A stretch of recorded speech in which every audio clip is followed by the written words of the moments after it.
If you want to code along with me and style a web page, we'll need to do a little prep. First, install a code editor. I recommend VS Code. Pause the video and install it now if you don't already have it.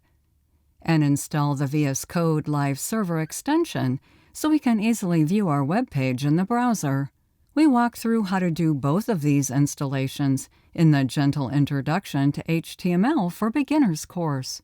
And we'll again point out how to install the extension when we use it in a few moments.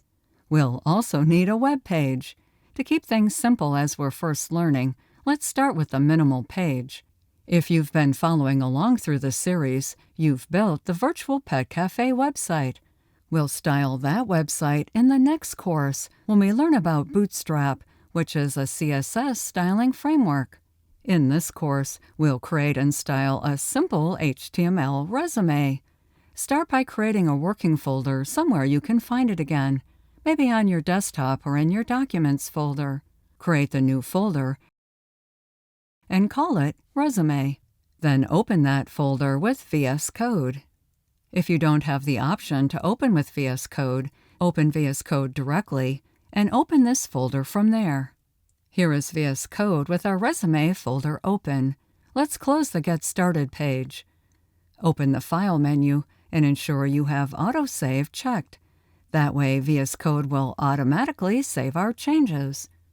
In Explorer here on the left, click on New File to create our web page. Let's name the file index.html. Let's click the Explorer icon to close Explorer. That gives us more space for our code. In VS Code, we can use Emmet to create the basic structure of our HTML page. Type the bang or exclamation point, and we see the Emmet abbreviation. Press Tab or Enter to select it. If you aren't familiar with Emmet, it provides abbreviations that generate, or emit, code for us. Let's set the page title, Jack Harkness, CV. I'm using a fictitious name here, but feel free to use your name if you'd like. The most important thing on a resume is our name, so we'll add that first. Within the body element, create a header element, then an H1 element with our name. Under the name, we'll add an H2 element and the title of the job we want.